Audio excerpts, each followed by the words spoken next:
Let's say Apple decided to put Bitcoin on their balance sheet. Do they buy Bitcoin because in the future there's going to be M&A opportunities and you're going to need Bitcoin to be able to, acquire another company? Andrew Hans in battery finance. His BitBonds proposal makes a lot of sense too, of saying we have this interest cost that is blowing out of proportion. How do we refinance in a way that lowers the interest cost long term? Well, you do what Saylor's doing. With this new administration, they're going to enable banks to actually work with Bitcoin directly. Yes, on buy sell, but also on collateral side, and that's going to push rates down. All of this is how we get Bitcoin to essentially take over the financial system. Are casinos the pinnacle of the high velocity trash economy? They can be. I think that if you're able to enjoy them in moderation, like anything else, right, that can have a role. And if you go back and look at like golden ages, you've got, good culture around it. But if it just turns into like Mima at the, slot machine, like pushing the button robotically, that's grim. Yeah, we used to travel a lot to the Midwest for lacrosse in college, club lacrosse. So we would caravan. I would drive the van. And every year we'd end up in St. Louis, the greater St. Louis area. And one night we would go to the casinos. And that's exactly what it was grandmas and grandpas smoking cigarettes, just mindlessly clicking the slot machine. Very depressing. Yeah, they should be raising their grandkids. Well, unfortunately, their grandkids had to move out of town because the jobs left, Yeah. Their kids. Industrialization. Yeah. Yeah. That's it's funny. We've had like an hour of prep. We talked about saving Philadelphia for like an hour. Mm-hmm. Lewis Roberts came in. We won't reveal his plan, but I think it was an interesting thought experiment of how to reinvigorate a city that, I don't want to call Philly down on its dumps, but probably needs a shock of life. A lot of cities do. So, I mean, obviously Austin's like good and vibrant, but even here we could use a new mayor. Yeah, and that's to the casino that we talked about, the casinos in Philly. I'm hand up. Any Philadelphians listening to this, I'm in favor of shutting the casinos down and getting them out of town because I don't think they've been good for the city. So it's being debated in Texas of whether to bring casinos to Texas in size or not. And I've heard conservatives speak on both sides of the issue. Well, that's the rumor with the big trade the Mavericks made earlier this year with Luka Doncic, was that they needed to get his salary off of the cap table, or not the cap table, but off of the roster, so that they can make for him to buy a new stadium with a casino at the heart of it. Yeah, I don't know about that. Yeah. And I think it's a really interesting jumping off point for the broader conversation of the Bitcoinization of finance, because if you look out there, it seems like we're at a crossroads of society, particularly in the U.S. I was talking about this yesterday. Like the headline that hit the tape at the end of last week was the partnership between DoorDash and Klarna. Klarna providing payday loans to DoorDash users to get food quickly delivered to their house. It's not a good sign. It's not. No, people had strong reactions to that. Lots of funny memes came out of that. Mashups with The Big Short, burrito collateralized obligations, all this. Yeah. Well, but it speaks to like this, the financialization of like everyday life, that everything now has a monetary premium. Everything has to be financed. Can't afford food. Yeah. And that's, I think, trying to figure out how to, Bitcoin's already doing it in a way. Like I've noticed it's happening at an individual level. I've noticed in my life, incorporating Bitcoin as a savings technology over a decade ago has really benefited my life, helped me lower my time preference, reinvest in this business, my family, not reinvest in my family, but support my family. But still, you have a large part of the economy that's on this hamster wheel that really needs this hyper financialized suite of products to just subsist at this point. And we were discussing it over an hour ago before we hit record, but this idea of the juxtaposition of DeFi and this theme that I think we're both very interested in moving forward, which is the Bitcoinization of finance, which I think if I were to lay out the way I see the distinction is DeFi is really leaning into the hyper financialization of the world. We're going to put every asset in a token and allow you to cross collateralize and get access to yield producing products. Whereas I believe what Parker wrote many years ago, Bitcoin is the great definancialization. We actually need to just inject better money into the pre-existing system, which is built up with layers and layers of credit, which is getting out of hand. Yeah, I definitely think that there's that. So that's true. And then when we also think about who's involved, and to me, like DeFi is a very, almost like a closed community that is separatist of, oh, well, we're just going to have our own, in the worst form, the Ponzi's, right, that are, or the rugs and all of this. But then if you look at, okay, well, what about normal people? Where are they? Are they in DeFi? No, they're not at all. They're in the regular financial system. And that's where it's like, okay, to me, like the Bitcoinization of finance is, how do you get Bitcoin into someone's portfolio without them even having to consciously think about it or have to have even particularly strong conviction on it beyond just, yeah, Bitcoin's fine. It's here to stay. We'll continue growing, but they're not, oh, how do I set up my cold card with my node? And there's, I think, like a no man's land that exists between the, like where we are in the funnel of being hardcore Bitcoiners and where the normal person is of, they're not anti-Bitcoin, but they're also not really like clued in onto figuring this out. Yeah. And we were talking about this. So you had this chart and basically mapped the risk appetite of particular types of individuals or subsects of investor types and their allocation or conviction in Bitcoin. And it's a big U. Yeah, like, and on the other side of that U of who's most risk seeking, that's where I think that, yeah, there's the DeFi guys, right? Who, and their mentality is always, how do I outperform Bitcoin? And so when they're like trading meme coins, they have to compare that to the benchmark, which is just Bitcoin. And at some point, it kind of exhausts itself. So, the meme coin craze, it gets self-dilutive because everyone's launching a meme coin. We even saw it with Trump, right? Trump comes out with Trump coin. And then hours later, Melania coin's out, right? And it's like, and then Trump coin crash. Yeah, because, if you just step on it enough times, it has diminishing marginal returns.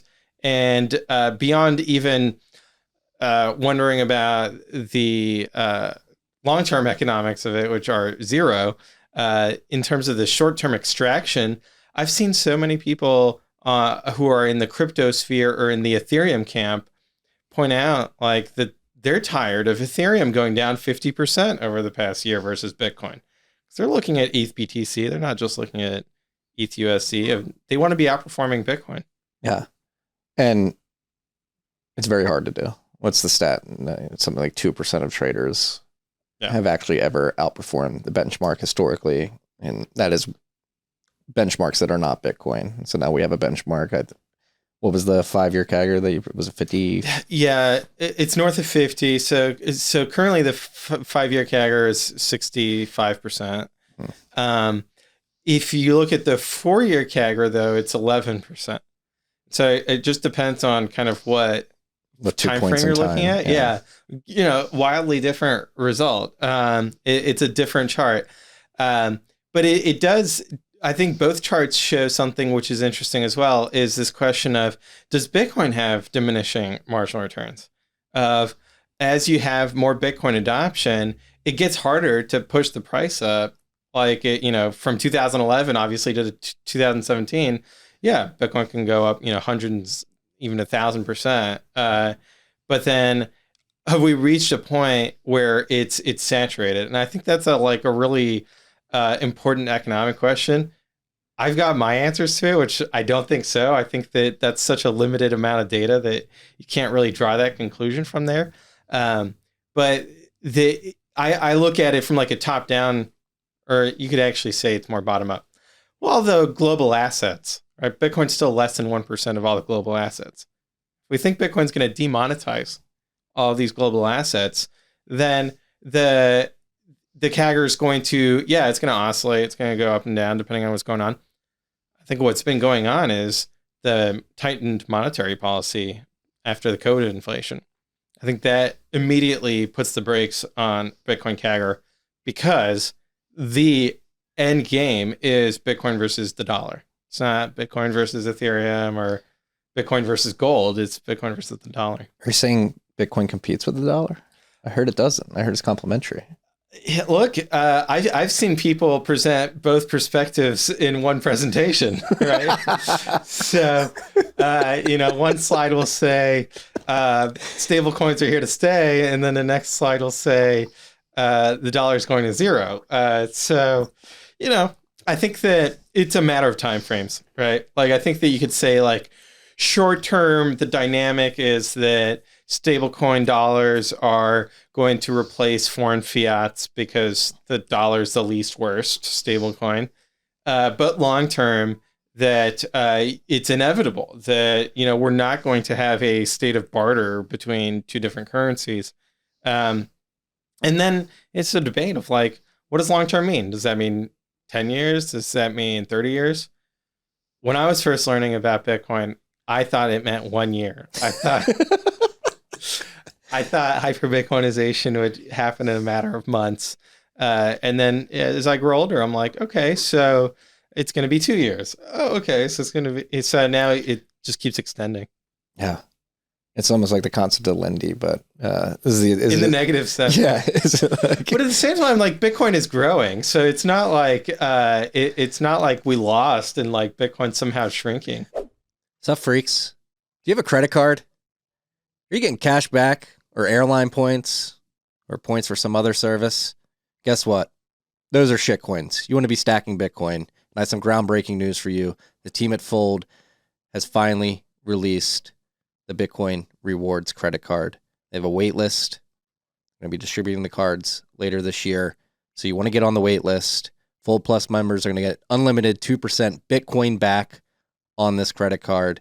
If you get on the wait list, they're up to $200,000 in prizes they're going to be giving out. So get on it as quickly as possible. Go to tftc.io/fold and get on the wait list there.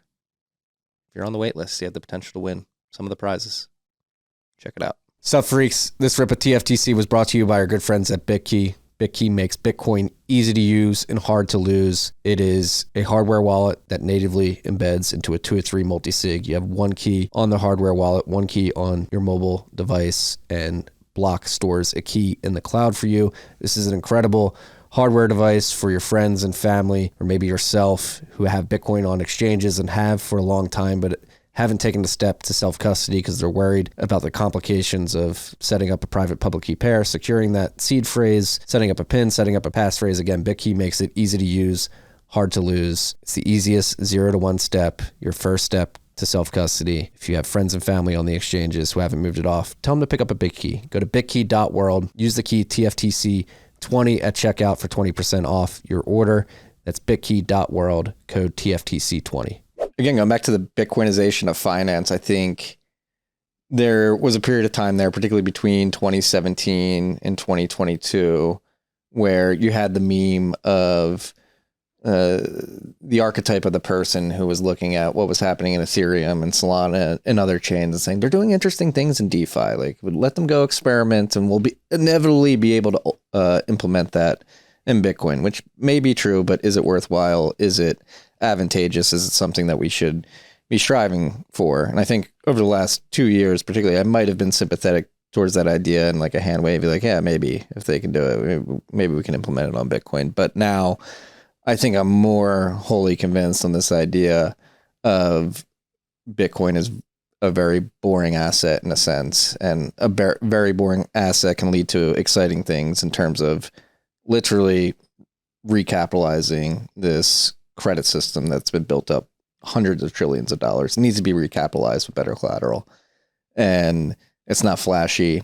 It's not fun. A lot of people will say, why do you want to help out TradFi? Well, it's like you mentioned, most people are stuck in the traditional financial system, and the only way they're going to get off the hamster wheel is you begin introducing this better collateral. And so going back to the graph, the U-shaped graph, you're telling me what the $1.5 trillion worth of value is that small, very thin sliver in the middle of Bitcoiners who are happy with the risk return profile of just spot Bitcoin. And so I think that like when we look at, okay, what is Bitcoin's purpose, right? We always got to go back to the white paper, right? Peer-to-peer electronic cash, able to send a transaction without a financial institution. And I actually, now I'm thinking like, okay, that is very valuable in a low trust society where you don't have rule of law and the financial system is broken. But it's also, I think that like when we look at Hal Finney's post on Bitcoin banks and all of this, what part of our financial system is low trust? And I think that it's basically just the money printer. It's the Federal Reserve. Everything else like is actually pretty functional. And there's some caveats. Obviously, you got Bernie Madoff and the occasional fraud that gets uncovered. But Bernie Madoff, he's in prison. So the rule of law kind of did work in the end. But if you look at what the Fed has done or what they did, going off the gold standard, nobody went to prison for that. And that to me is, okay, so here's it's like the one-shot thing that Bitcoin solves in the context of the United States. I get that like in other countries, they might not even have a functioning financial system at all. And so Bitcoin has almost like a wider aperture to operate of, yeah, you need Lightning there because there's not any way of having a payment system because everybody's a scammer there, like for real. So I think that when we look at the traditional financial system and everybody's got these stocks and bonds, and they maybe like the most advanced financial advisor, not speaking of my wife because she's way more advanced than this, but they're like talking like, oh, okay, you should have like a 2% allocation to Bitcoin. But even there, like a lot of these platforms, they don't even have the Bitcoin ETFs approved, listed of a product that a financial advisor could even put their client into. And sadly, most financial advisors still think Bitcoin's like tulips and, Beanie Babies. So they're not even on board with it just from first principles. And they're still at a 0%. So it's for them, okay, if, for example, let's take the example of MicroStrategy. If that gets included in the S&P 500, now by default, everybody has Bitcoin exposure in their portfolio, whether they want it or not. Maybe there is some debate about, oh, are you imposing Bitcoin on people?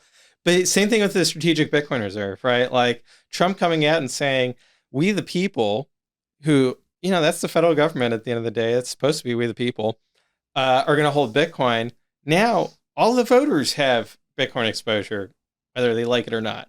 And that's where I think that as Bitcoiners, I'm okay with that. I'm okay with saying, hey, look, like we actually do know better than a lot of people. And that in that sense, somebody who has a completely erroneous understanding of Bitcoin and is unwilling to advise their clients to have some kind of exposure, it's good that their client gets exposure through layer 21 scaling technology of MicroStrategy being included in the S&P 500. Yeah.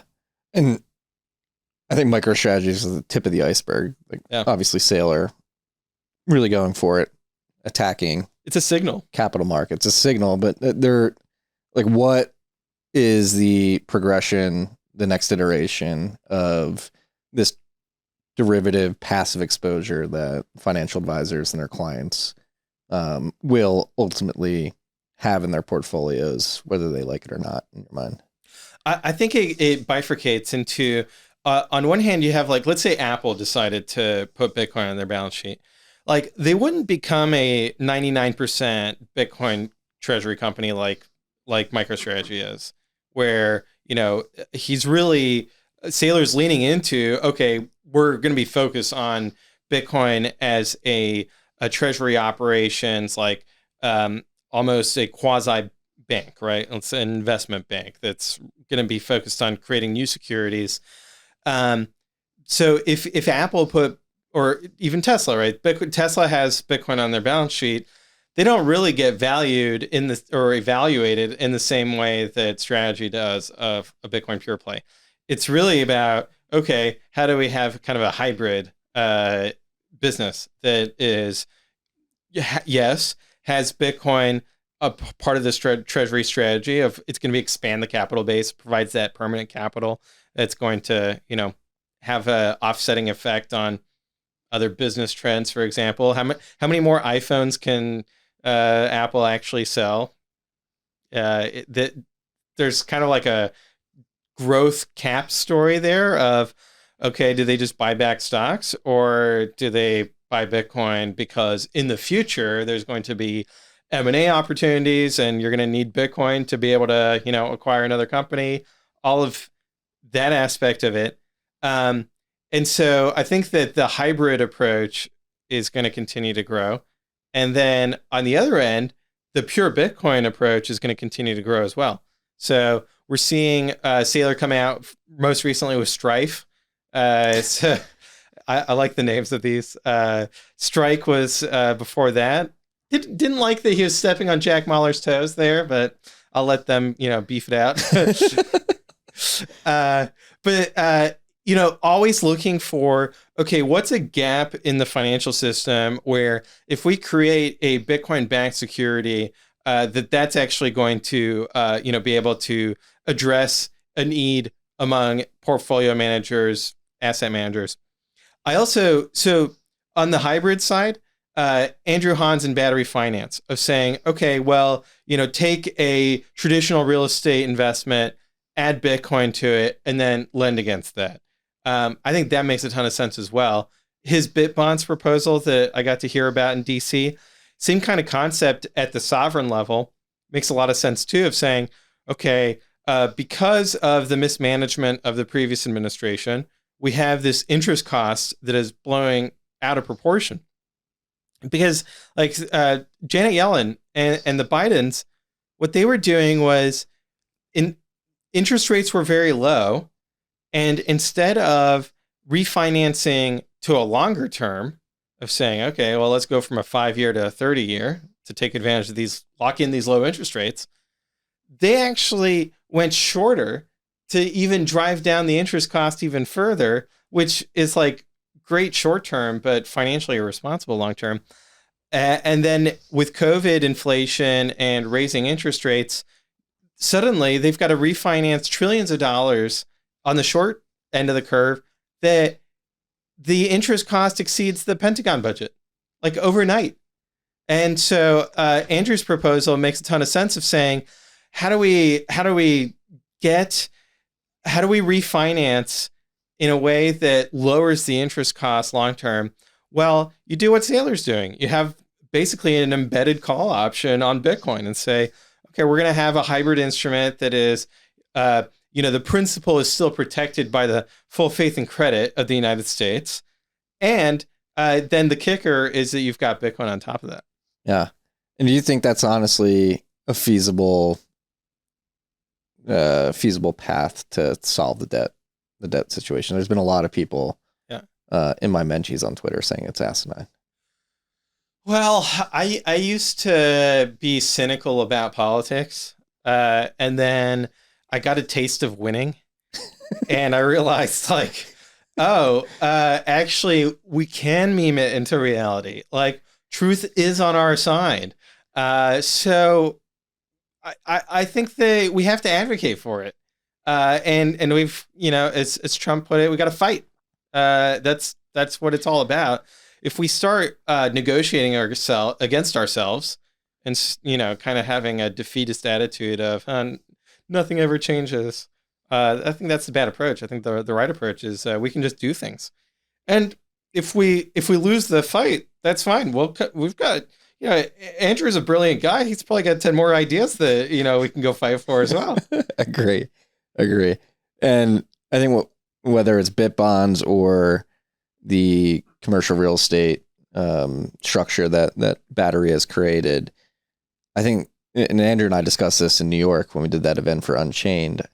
Going back to your U-shaped curve, on the left side, you have the risk-averse financial advisor who is afraid of Bitcoin's volatility. You have the middle of the curve, which is long-term hodlers who understand what they own. Then the right side, which is the DeFi degenerates want to outperform Bitcoin. But the left side of that curve, like trying to de-risk Bitcoin, particularly its volatility, I think products like this are important because what drives volatility, it is the uncertainty of each individual hodler and whether or not they want to sell or hold at any given price point in time, and creating products that pull Bitcoin off the market, similar to what MicroStrategy is doing, but in structured products with durations that can be public.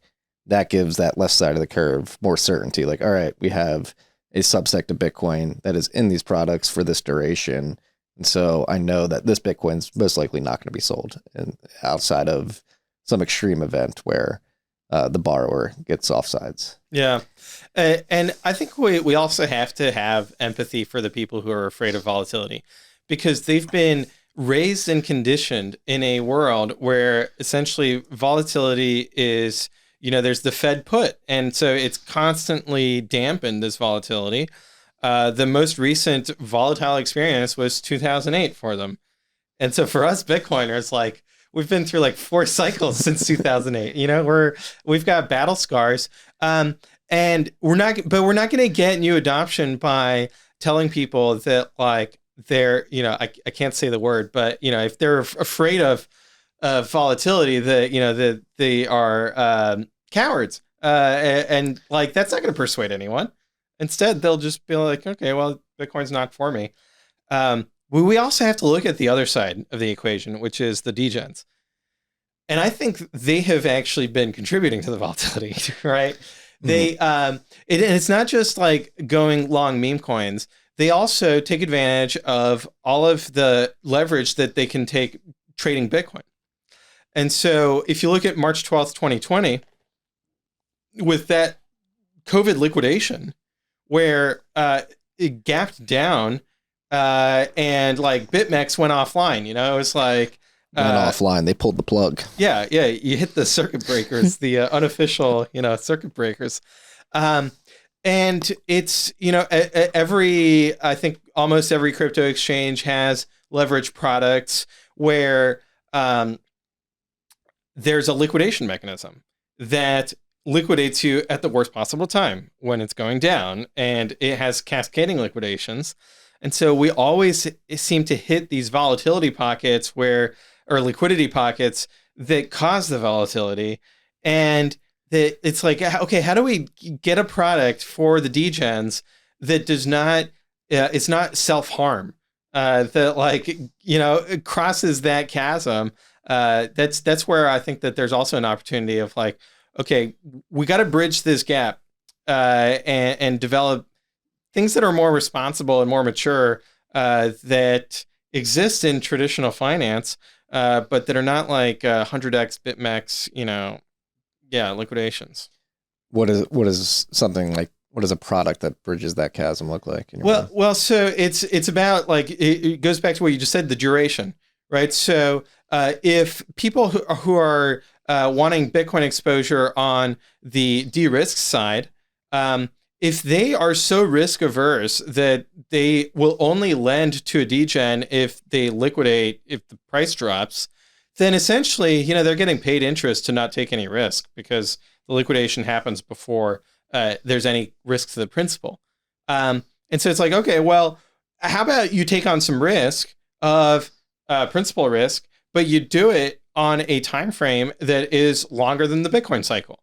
And so then that way, for on the degen side, it's like lower time preference degen and then lower time preference lending, so that you're not in this situation where you're liquidating at the worst possible time, which is bad for everyone. Because it's also bad for the lender, because then the lender has to reinvest, right? And so is there somebody to reinvest in after everybody's been liquidated? No.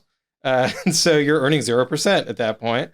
And so it's like, okay, if you had a higher utilization rate of your capital, then your total return would actually be greater than if you're just constantly liquidating people and then stopping them out and then having no utilization. Mm-hmm. And so, for my caveman brain, explain to me how the degen is satisfied with this product. Like, what is the structure of this product look like? Well, so it's that they still have leverage, right? And so if the lender is still thinking in dollar denominated terms because they want something that's more stable, they're afraid of volatility, and so they have, let's say 15% or 10% rate of return in dollar terms, and the degen expects Bitcoin's CAGR to be 50%, then you have that let's call it a spread.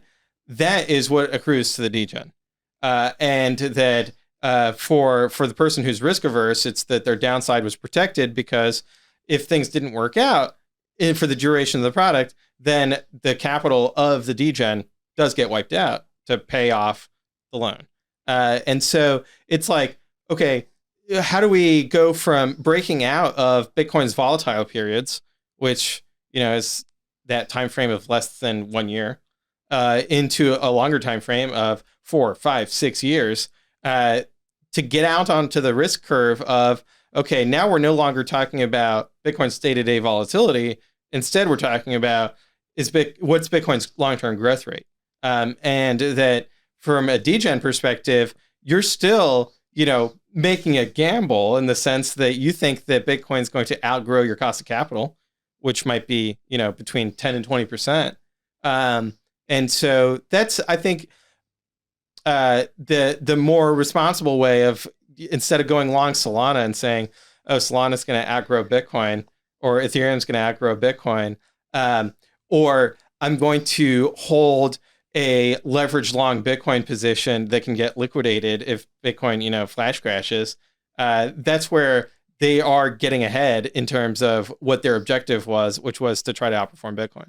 This rip was brought to you by our great friends at Unchained. As Bitcoin's role in the global financial landscape evolves, understanding its potential impact on your wealth becomes increasingly crucial. Whether we see measured adoption or accelerated hyper-Bitcoinization, being prepared for various scenarios can make the difference between merely participating and truly optimizing your position. This is important, freaks. This is why Unchained developed the Bitcoin Calculator, a sophisticated modeling tool that helps you visualize and prepare for multiple Bitcoin futures. Beyond traditional retirement planning, it offers deep insights into how different adoption scenarios could transform your wealth trajectory. What sets this tool apart is the integration with the Unchained IRA, the only solution that combines the tax advantages of a retirement account with the security of self-custody. In any future state, maintaining direct control of your keys remains fundamental to your Bitcoin strategy. Go explore the potential futures at unchained.com/TFTC. Bitcoin is going up. Make sure you're protecting it the right way.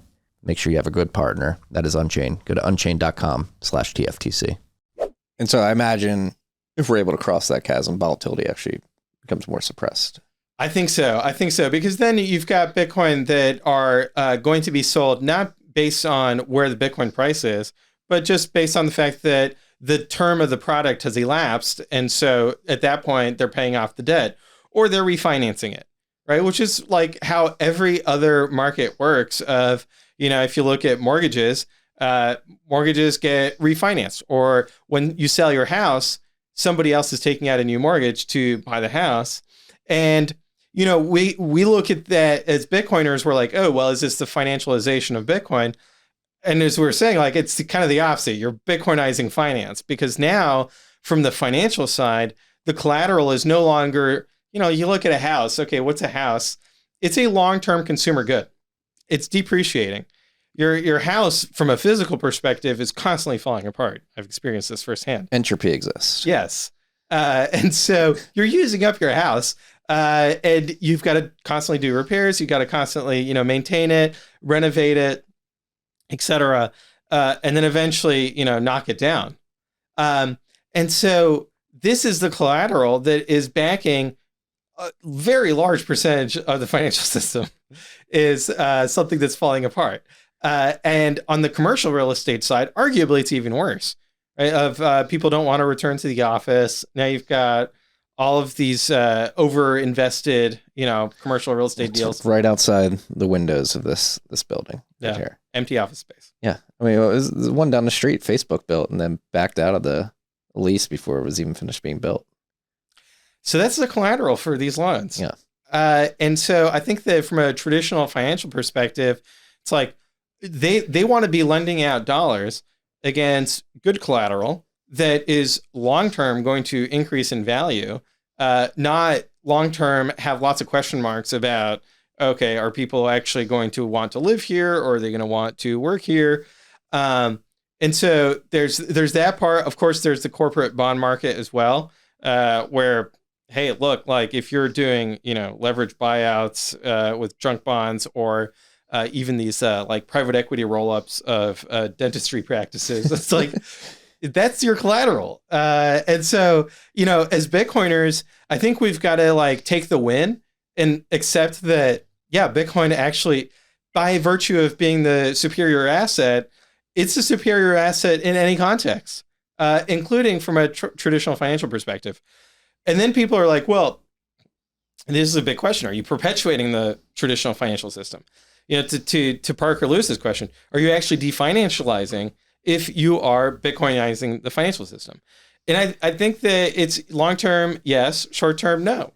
And so, there was a cabinet meeting just a couple of days ago, and Treasury Secretary Bessent said, we're going to re-leverage the banking system because after the financial crisis, they put in place all of these regulations to kind of try to reduce the risk, right? And limit, by changing reserve requirements, what assets can be held as reserve, right? Yeah. Limit the risk taking on banks, which I think, might make sense. But it does stymie economic growth because the economic growth is, there's no stopping this train, as our friend Lynn Alden says, right? Like it's a debt-based system that the debt, if you start limiting its growth, then you're limiting the growth of the economic system. Yeah. And like bringing this back to applying the BitBonds idea, and I thought the way Andrew framed it was incredible because you bring these bonds to auction. Let's say his example was you raise 200 or you raise 2 trillion, you take 10% of that, put it into Bitcoin, but because you have that back end Bitcoin kicker, you're able to lower the interest rate. And this is something that has blown my mind when you look at what Unchained's doing and others in the space in terms of just simple vanilla Bitcoin collateralized debt. You put Bitcoin up, you get dollars in return over collateralized pretty significantly in most of the products on the market. And when you think about the risk to the lender or the individual providing liquidity to that desk, it's very low because Bitcoin is this incredible collateral asset, not only from the sense that it's extremely scarce or perfectly scarce, but it runs 24/7, 365, can be liquidated at a moment's notice. And it's fungible. Yeah. Right. Like real estate, like every building is different. They say location, location, location. Like Bitcoin doesn't have that. So UTXO set as a UTXO. Yeah. And that's another chasm we need to cross, I think, to really throw fuel on the fire of this Bitcoinization of finance, is getting an appropriate cost of capital for the risk that lenders are actually taking on with these Bitcoin collateralized products. Because if you understand Bitcoin, and obviously it's expensive now because there's information asymmetry. Most of the market doesn't understand this yet, but you have to imagine over time it will become obvious. And imbuing Bitcoin into these products with what I would deem to be an appropriate cost of capital is a way to create economic growth because people can access cheaper credit. So I think that there's the information asymmetry, but I also think there was a regulatory problem, which was that under Biden and arguably under prior administrations as well, there was this essentially capital controls on Bitcoin, where, especially if we look at Operation Choke Point 2.0, the FDIC sending out these letters of like, oh, you can't even enable buying and selling Bitcoin through your bank, because they, I think, had this chartalist ideological view of, hey, look, like currency money should always be issued by the state.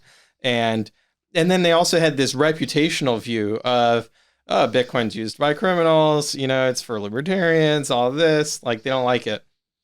And so if they didn't even allow banks to offer to their clients just basic buy sell, right? Like the most uncontroversial product you could have for Bitcoin. I think that if they had enabled that, before you know it, then banks would have been lending against Bitcoin. And if the commercial banking system is lending against Bitcoin, that's, I think, ultimately what really gets interest rates down, because they're the closest to the money printer, right? In terms of the Cantillon effect, it's like Federal Reserve, commercial banks, wider financial system, and then us plebs on the other end of that, right? And so I think that now with this new administration, they're going to enable banks to actually work with Bitcoin directly. And they're going to work with it, yes, on buy sell, but also on collateral side. And that's going to push rates down. And they're going to be able to not just like lend against Bitcoin themselves, but also obviously they're going to be using platforms like Unchained, lots of different vehicles, being able to underwrite a mortgage that has Bitcoin as part of the collateral, right? All of this is how we get Bitcoin to essentially take over the financial system and get the holding period. The median Bitcoin held is 2 years. So, I ran the numbers using my own node. Like the median SAT is held for 2 years. And if you look at Bitcoin's history, like that number has been going up. It's eventually, like, I think that number is going to continue to go up, especially if we have products that allow people to actually use Bitcoin, as an asset that they can borrow dollars against. Because then, that's how you get a speculative attack, right? Like that's how you get the ability to say, we're going to have hyper Bitcoinization because we're going to create so many dollars through the financial system that are going to be backed by good collateral that you're able to, get to a point where now we can all live off Bitcoin because the dollar has hyperinflated. Yeah. And so that's how you said somebody framed the question, is the Bitcoinization of finance enabling the traditional financial system? You said yes in the short term, no in the long term. So that's the long term. That's the long term. Yeah. Because it's that basic arbitrage, right? Of saying, okay, the dollar system, let's say interest rates are at 4%. And then Bitcoin, let's say interest rates are between 10 and 60%, right? So 4-year CAGR is 11% currently, although I think that's temporary. I think it'll kick back up. 5-year at 60%. So, it's some greater number than the dollar's CAGR. And as long as there's that gap, then Bitcoin's going to grow more quickly than the dollar. The only way to close that gap would be for the dollar to increase interest rates, which they can't do because that just will crash the financial system. They're trying to lower interest rates, right? Like Trump's out there saying, we're going to push the 10-year down. Or capital controls. They tried that. I think it did have some effect of slowing Bitcoin's growth down. But now, we're in a freedom economy. Everything's legal now. So capital controls are gone. And I think that, the third is just accept it. And I think that's where I like the strategic Bitcoin reserve, I think is so important is, okay, do you really want to get into a situation where everybody who resisted Bitcoin or ignored it or didn't understand it, they don't have anything to show for it because the dollar is worthless and they only had dollar denominated assets? Or do you want to set it up such that you're going to essentially buy Bitcoin on their behalf, without their, conscious decision to do so. And that you get to a point where the strategic Bitcoin reserve let's say it had one Satoshi for every dollar out there, and it was like 100% reserve, fully backed, unlike the dollar ever was with gold. You know, with the Federal Reserve, when 6102 came out, I was kind of doing some digging on this. The Federal Reserve was 40% backing the dollar with gold. So for every dollar out there, there was like 40% of it was in gold at the Federal Reserve. I think like what we should want as a policy outcome would be that every dollar out there is 100% backed by one Satoshi, and that it's fully redeemable. The real Bitcoiners' reaction to that is, yeah, but then you have to like trust them, right? Like, and they went off the gold standard, and aren't we just repeating history? Maybe, unless we're actually lobbying and involved in the policymaking process and actually influencing decisions, right? It's like, if you look at why did the gold standard fall apart, I think it fell apart due to a lack of political engagement, right? Like, there's no other explanation for it. And civilization is only held together by people with high agency doing things. If we all just like kick back and say, oh, you know, we're no better than our incentives, and their incentive is to dominate us, so I'm going to let myself get dominated. It's like, what? You masochist. Yeah. And you could do this, right? Like, you could hypothetically have a proof of reserves, and you could just verify by yourself what the government is proving they have in reserve versus the amount of dollars floating in the system. Yeah, and it should be fully opt-in or out, right? So it's like, if you want to hold dollars that are backed by a Satoshi, so basically, you know, if you look at one USD, that's 1 cent, right? Because it's just, you know, as long as that reserve is maintained. And then if you don't, then you should be free to, receive a lightning payment of sats by putting your $20 bill into an ATM, and it's the interoperability should be complete between the traditional financial system and the fiat system and Bitcoin. And that if we get to that, then I think that it's to the benefit of everyone. In particular, it's to the benefit of people who are really vulnerable in the sense that they can't wrap their minds around Bitcoin. And they're just like stuck in, and this is something I've thought about, like with hyperinflation, of like, why do people keep using like Zim dollars when, you know, it's losing half its value in 2 hours? It's because they can't like conceive of a different world. It's like a mental fixedness. And we can yell at them and tell them, hey, you should be using gold, or you should be using, you know, packs of cigarettes. But that's not what happens in practice. So how do we like gracefully transition the monetary system to everyone's benefit and upgrade it to Bitcoin? Yeah.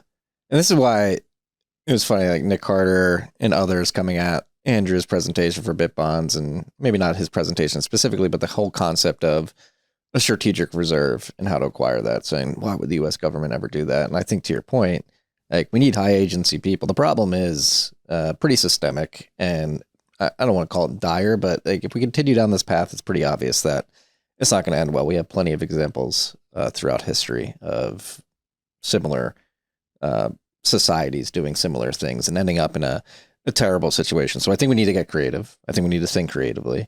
And if I'm in the government seat, or the Federal Reserve seat, the whole meme of the soft landing was big post COVID, and printed all that money. We're going to begin to raise rates, hopefully bring down inflation, and manufacture the soft landing. In the Bitcoinization of finance, in my mind, I have become wholly convinced is the only way long term they could ever think to manufacture a soft landing. Because again, you need to recapitalize all that bad debt with all that inferior collateral with better collateral, get Bitcoin into the hands of people unknowingly via these products, and you wake up at some point in the future and it's like, okay, we've sort of fixed the problem to an extent. Yeah, and it gets to like the I think like the biggest mischaracterization of Bitcoin is like, oh, it's for the apocalypse. It's like prepper technology versus, you know, Saylor highlighting this of like hope, Bitcoin's hope. Like if you think about it more positively, then you can think about it as being a solution to the problem rather than just saying, oh, well, the fiat system is going to collapse and that, this is essentially just the backup system for the 0.1% of people who had it figured out beforehand. And so, being actively engaged on it. So I think the other point on the BitBonds and the strategic Bitcoin reserve is like the deficit, right? People are like, how can you can't accumulate Bitcoin if you have a deficit, because you should be a net producer, as Preston Pish puts it, and I agree with that. The thing is that this is where I'm gonna blend in some Stephanie Kelton. Never thought I'd see the day. Yes. The government is a net producer because they print dollars. Okay. So I have no objection to them printing dollars to buy Bitcoin. That's the only way we get to Sats dollar parity. And that, that sounds like to us of like, oh, well, we don't want, the inflation. I don't think it would be particularly inflationary, first of all, because it's essentially, it's not going into goods and services. It's going into a monetary asset, which is exactly where you want the money printing to be going, to monetize an asset that is a money. Instead of over the past 50 years of monetizing assets that are not money, like homes, like the stock market, or like Beanie Babies, literally, right? So that I think is the correct avenue to go down. That, and obviously, BitBonds and the debt issuance, as long as they're monetizing the debt, we're talking about the same thing, via a kind of just a different pathway. Yeah. And like with the BitBonds idea, like if you could actually issue that bond with a 10-year bond with a 1% coupon, right? Like we're talking about having to roll over and refinance all this debt at 4.5%. 4.3%, whatever it is right now, much preferable to do it at 1%. And as you said, the interest expense on the debt is costing the United States more than we spend on defense at the Pentagon. And so that is something, if you want to begin, like, how amazing would that be as an American citizen, having seen this chart pop up over the last 2 years? 2 years ago was, look, the interest expense on the debt is approaching military spending. And last year was, look, it passed military spending. Imagine if we could manufacture a scenario where the interest expense on the debt started to come down and peak back below military spending. How encouraging would that be? It would be very encouraging, and it also would reduce the deficit, right? Like that's the other part of it, is that people kind of miss that what we're on right now is a death spiral, right? Like it is this feedback loop that is very negative. And that the only way to break out of it is with bold action. It's not by like getting budget experts in a room and forming a committee to, evaluate how to extend the Social Security age to 67. Like that's, a complete distraction from what needs to get done. Yeah.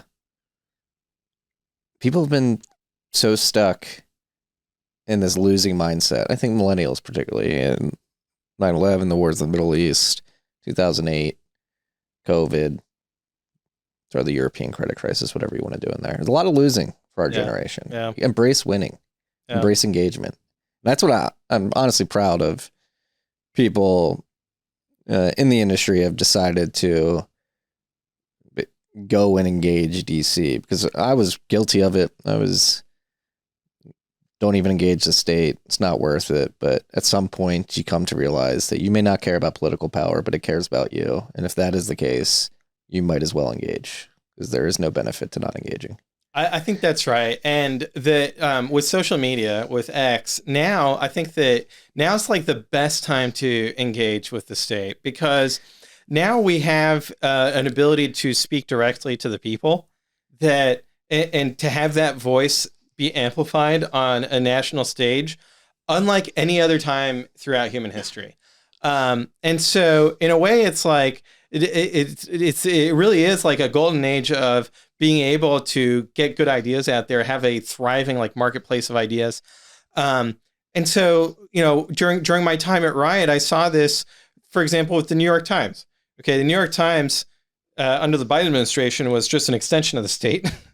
And so they had their marching orders to like make Bitcoin mining look bad, focus on the environmental impact.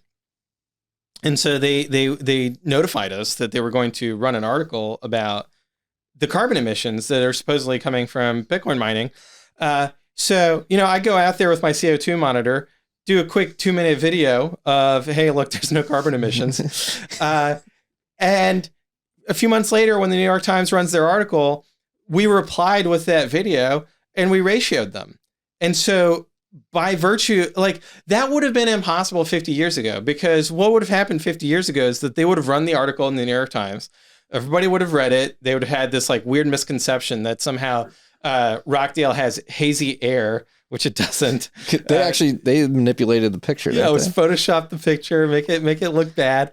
Put a chart showing our carbon emissions, which it's just extremely obviously false. And then 2 weeks later, we would run an op-ed, replying to the editor and saying, oh, actually, explaining our side of the story. Like nobody would have read that. And now with social media, it's like you can ratio them and you can get your message out, and you can actually get your message out further than they got theirs, despite them being, this giant media organization. And so, that was really instructive to me of like, we live in a completely different world than we thought we did, or that I thought I did, only 10 years ago. I would have thought that would be impossible to reply to mainstream media like that. And then from a political perspective, something else that was also very instructive during my time at Riot was when the Department of Energy came after the Bitcoin miners and said, hey, look, like we're going to dox your energy providers. That way the activists can come and hound them and try to cancel your energy contracts. Just taking them to federal court and suing the government and then winning. It's like, okay, so the state is not like this omnipotent Leviathan that we as libertarians have often caricatured it as. It can be that for sure, but it's not necessarily that all the time in every context.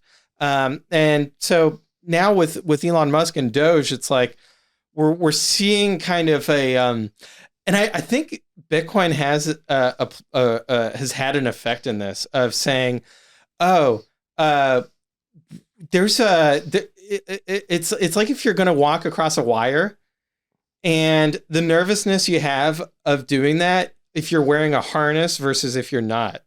Like I feel like Bitcoin's like this harness where it's like, oh, okay, this will catch me if I just like go out here and take this risk and like, actually talk back to the man, right? And challenge the authorities. There's this decentralized system that I can just like bail out and, fly to El Salvador with my Bitcoin. If you get your bank account canceled, like you'll be okay. That I think has shifted a mentality. I also think COVID played a role in this, obviously, right? Like I think COVID broke a lot of authority figures and their credibility. Yeah. And you can just do things. And I think the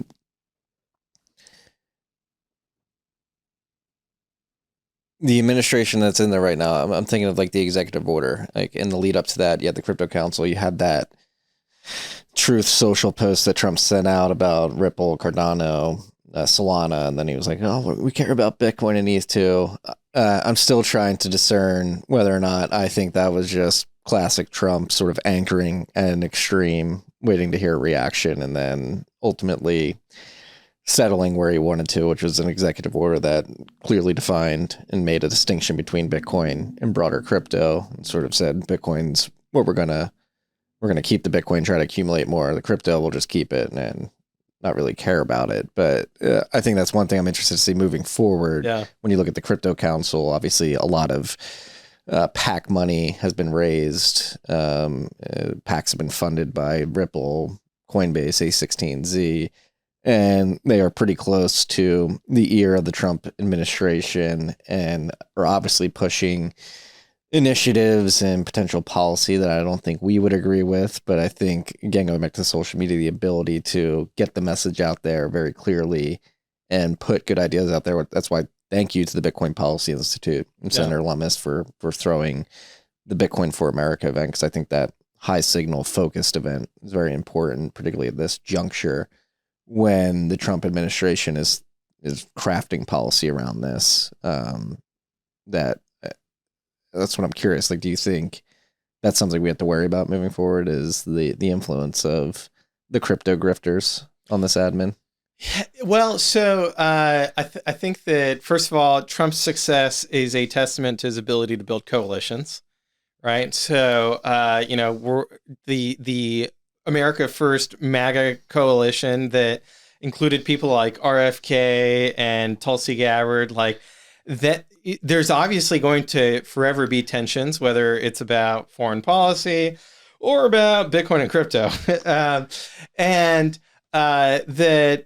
There's the coalition building. There's also like, okay, we've got to make sure that the crypto people feel like they are being included into kind of the policymaking process, and that they're being heard, because they did contribute money, and they do at the margin contribute a few votes here and there. And there's midterms coming up, right? Like, that was not the last election ever.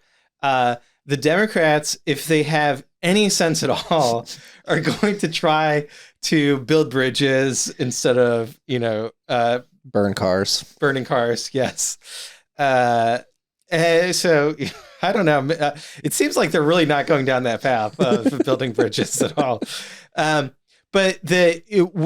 all that to say that there's the coalition building where, it's important to be diplomatic and politically savvy. And then there's like, let's make sure we have good policy. And threading that needle is, in a good day, hard. But when I look at the executive order, I thought the end result was masterful, of saying, why not both, right? We're going to have a strategic Bitcoin reserve, and we're going to have a crypto stockpile. They're going to have different policies, right? The strategic Bitcoin reserve, that is an asset that we want to go out and accumulate and not sell.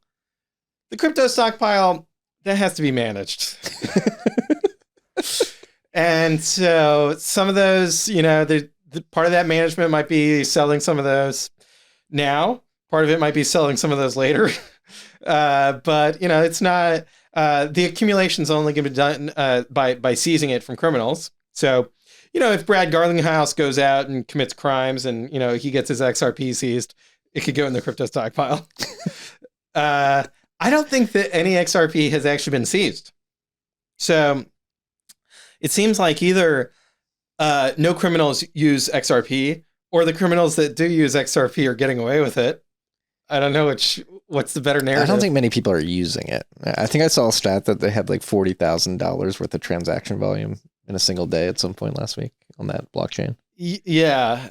Although I've also seen stats that kind of seem like, they're targeting some vanity metrics of, making sure there's some circulation to keep the XRP army happy on social media.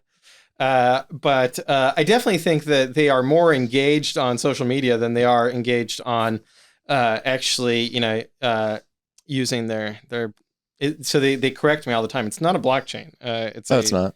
It's a ledger that actually doesn't have blocks, and they've lost a lot of ledgers in the early days. But okay, to get back to your point about policy going forward, I think that as Bitcoiners, we got to continue to be engaged. We got to make sure that our voices are heard, that we clearly communicate what we think is good policy. And then also kind of realize that there's a political process, and that the outcome is not going to be 100% Bitcoin. It's going to be, some kind of political outcome that, at the end of the day, is much better than what we would have had with President Kamala, where, today we would be forced to use the Ripple CBDC. or something worse. We would all be in her re-education camps where we're learning about chartalism. How to get drunk before 2 p.m. Well, was that ever confirmed? I think so. I think I don't know. I don't know. I don't know what was. I saw some videos. I don't know which ones were fake or not. The first picture of her post losing the election was her. And I was happy she was with her family. She was with her niece. And right next to her was a wine glass filled to the top. We called it an Nancy pour in my family. Wow. Yeah. Yeah. Well, good for her. But in terms of like policy moving forward, what was I going to say? You were first ever guest on the show. Yeah. And back then that was October, late September, October 2017. ETH was full on ICO craze. We're going to flip in Bitcoin. Bitcoin is the MySpace of crypto. And since then, 8 years ago almost, hard to believe, had cycles, but it seems like Bitcoin is beginning to disconnect from broader crypto. And I know nobody wants to make proclamations in one way, or maybe I don't want to put words in your mouth, but like, are we seeing a true dislocation between Bitcoin and crypto where it will be obvious in hindsight that there was a point in recent years where the idea of a flippening or these things actually competing with Bitcoin just left the equation? I think that we'll look in hindsight at the Ethereum phenomenon as kind of being an abnormality, and that the normal is fragmentation. And so Solana, I think, proves that, where not only has Sol gained market share versus Ethereum and essentially driven Ethereum down, but then within Sol, massive fragmentation on the meme coins, where new adoption of, let's say, crypto or of meme coin trading can't keep up with the new supply of tokens. And so, even someone like Brian Armstrong was like, hey, look, like, we can't list the millions of tokens that are being issued every week. So we got to figure out a different a solution. So I think that there's like that massive fragmentation from a liquidity perspective on that side of the ledger. And then on the utility side of the ledger, there's a realization that all of the advertised use cases can just either like don't need crypto tokens at all, and you just need a SQL database and some good cryptography. Just like, for example, Nostr, it's like, yeah, you don't need a Nostr token. You can just use cryptography and WebSockets and databases like any other web technology before it. But while still having an ethos of permissionless innovation, and that anybody can run a server, anybody can run a client, having an open protocol, open source. So, I think that's fantastic. And then on kind of the utility of like all these other things like DPIN, decentralized identity, like you were just listening to a podcast about DPIN? Yeah, from one of the DPIN thought leaders. It was horrifying. What was he saying? Well, so I mean, you've got to have a different token for every Wi-Fi hotspot that you go to, where it descends into a state of barter, right? Of okay, well, now you've got to have a wallet of tremendous complexity where you've got 15 different assets that you're trying to flip between to be able to access the Wi-Fi, which is already hard enough without any tokens involved. Well, there's bridges. You can just bridge assets. Atomic swaps. Yeah. Yes. Lots of opportunities there, because then you've got a token for the swap, Yeah. So that I think is leading to an exhaustion among the crypto VCs of realizing, oh, okay, so there's not going to be a token for every use case. And especially, now with the SEC saying, okay, well, you can actually come in and register and you can legitimize your token here with this new SEC. It's really a moment where it's like put up or shut up, right? Like, okay, you guys have been complaining about the need for regulatory clarity and that's holding you back.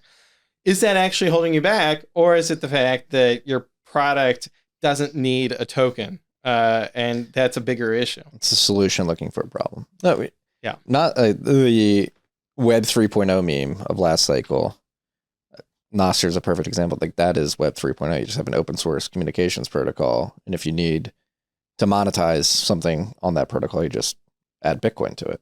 It's like not even natively, but you're just like making people, giving people the ability to find your Lightning Network address to your LN address to send you Bitcoin if need be.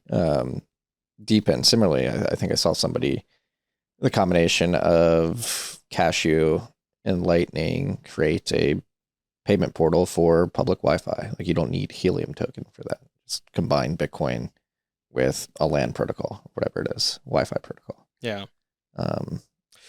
And I think that like their last resort now is tokenizing real world assets. Yes, we were talking about this as well. I told you I had a phone call with somebody. Yeah. Yesterday, I had to explain to them that it doesn't make sense to put gold on the blockchain, a tokenized asset.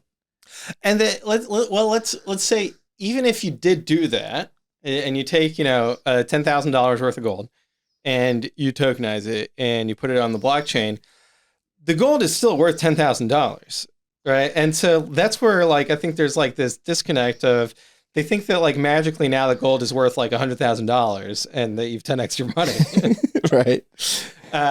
Because they're like, oh well, you tokenized Bitcoin and that did 100x, and so obviously it's like no, we didn't. That's not tokenizing Bitcoin. Isn't what caused Bitcoin's value to increase. It's the value accrual understanding. I think that's the biggest gap, and they think it's true for Apple shares, right? Like, okay, Apple, let's say, is a $2 trillion market cap company. If you tokenize their equity, it's still a $2 trillion company. Yeah. And again, going into like high velocity trash economy, the seek for yield degeneracy, like I've been thinking about this too. Like, does creating these new avenues actually create efficiency, or does it just create the ability for people to trade faster and like introduce that high time preference sort of day trader and give them the ability to do this more efficiently, which could lead to more volatility in the underlying value of the asset? I mean, I look, like Robinhood, you can already do that stuff, right? So I think the steelman case for tokenizing Apple shares is that there is somebody in a foreign country that does not have access to a brokerage account and that has $30 and wants to buy a fraction of an Apple share. And more power to them. I think that's great that they are wanting to invest in Apple. Does that mean that the liquidity of Apple shares is increased? $30 isn't going to do it. If they have $30 million, they already have access to a brokerage account. A lot of Americans think that a millionaire in Africa does not have access to a brokerage account. Yes, they do. They absolutely do. It's actually pretty bad that you think they don't. Yeah. Well, now that they're tokenized, though, you can cross collateralize them in these DeFi protocols and rip the yield from the combined dividends or whatever. So also something that traditional finance does really efficiently. And I think that there's always the tension, the dichotomy between efficiency and decentralization. This is something when I was doing a deep dive on Lightning, like people would concern troll about, oh, you're going to have these Lightning routers that are very centralized because that's actually the efficient outcome.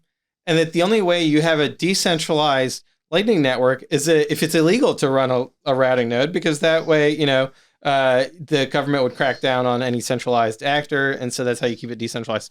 Same thing with Bitcoin mining, right? Saying like, I even hear Bitcoiners say like the state should ban large scale Bitcoin mining. That way it decentralizes. And to me, it like confuses the equality of opportunity and the equality of outcome, right? Being permissionless is just that. It's permissionless. It shouldn't be that it's a guarantee of equality that, everybody's going to be able to, mine at home profitably. No. So the same thing on the finance side, right? Like this society is dysfunctional if you need decentralized finance. If you actually need it, right? Because you actually can't operate an efficient centralized financial system. No. There's a lot of people that are confused by this, which is like, it's frustrating at times, particularly like a 1031 talking to prospective investors who like the flashy thing, the DePIN, the DeFi, whatever the buzzword of the cycle is. And it's frustrating, and you try to rewire people's brains and help them realize that there's actually inefficiencies, and there's just use a SQL database and an internal ledger. It's much more efficient. Divisional labor exists for a reason when it comes to things outside of making sure that you have a neutral distributed reserve asset like a blockchain or a distributed system. Doesn't make much sense. Nostr, maybe it makes sense if the Western governments of the world become so censorious that you can't get your message out on social media without it getting banned. Right now, that seems okay, but that future could arise in the future, and Nostr is a good failsafe for that. But just a Twitter was down protocol. recently. I went on to Nostr to be able to get my message out. So in a way, it's like if you want more Nostr adoption, you have to start not vandalizing Tesla cars, but vandalizing X. You know, it's like to all the angry libs out there, just saying like maybe we could push Nostr adoption along here and unplug some X servers.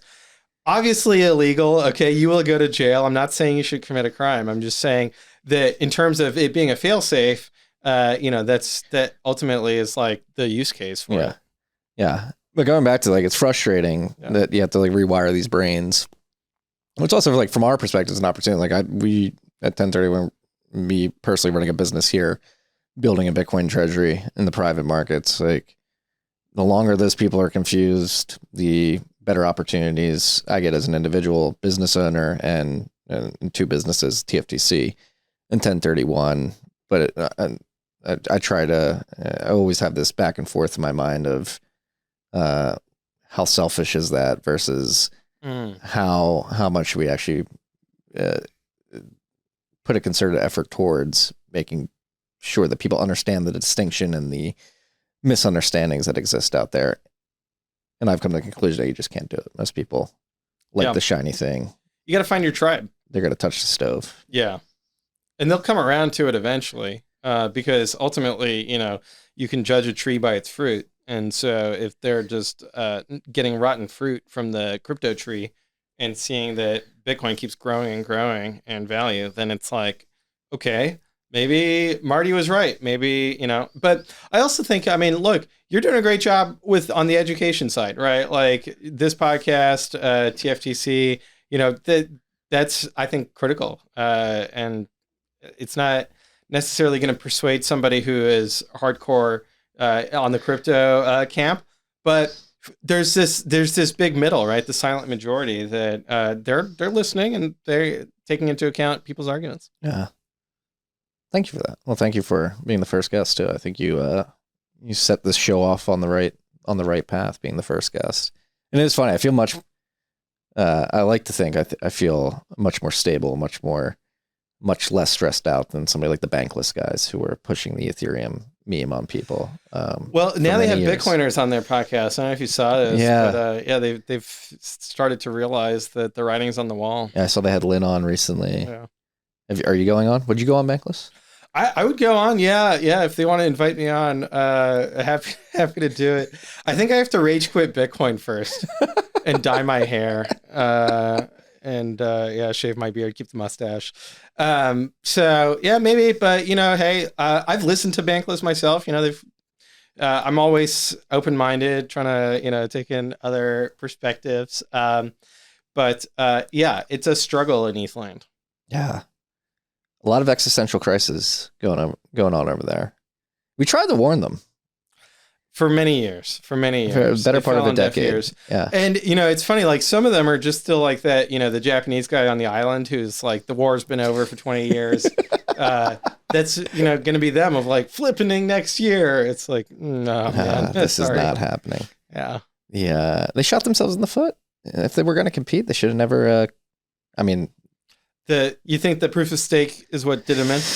It did them in earlier than I think ultimately they would have lost to Bitcoin too. But and who knows, with the emergence of AI, the GPUs probably would have gotten bought up by. Perhaps. I really think what did them in was Solana.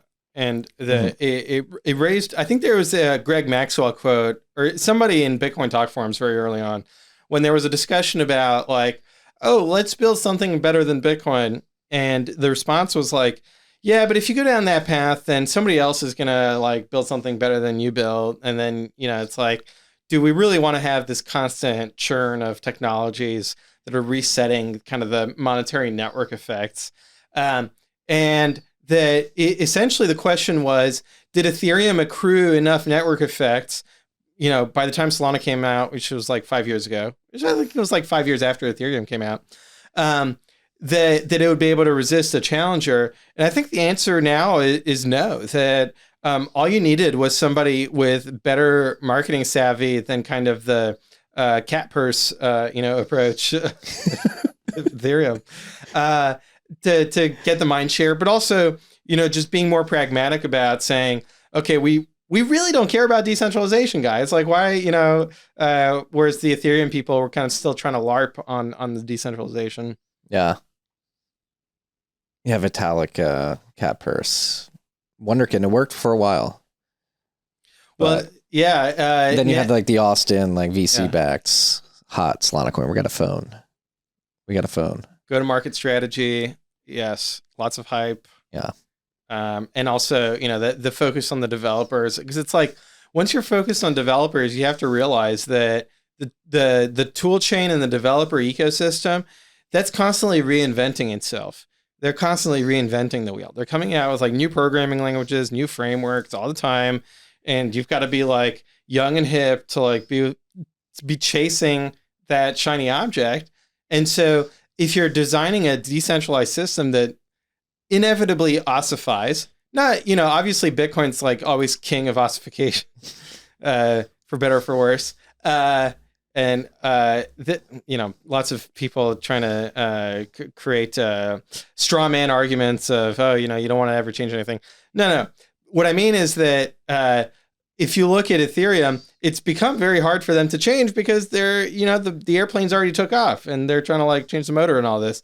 And so same thing with Solana. Like there's going to be another thing that's going to come up and challenge Solana because it's going to be using the latest programming language and the latest tooling and all of this. It's going to attract the developer attention. It's going to attract the new meta, right? Whatever that is after meme coins, assuming that the whole thing hasn't played itself out.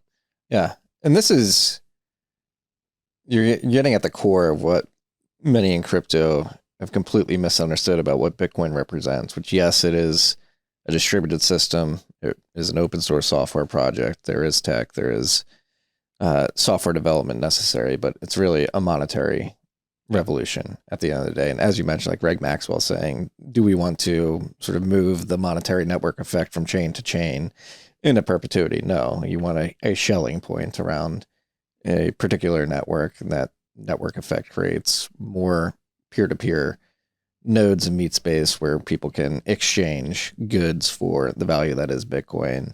And the whole misconception of Bitcoin as a tech phenomena instead of a monetary phenomena has driven people crazy. And that, when it comes to Ethereum particularly, there's people who've wasted like half their lives like working on this. Some of the brightest minds. Yeah. They got caught up in the utility narrative.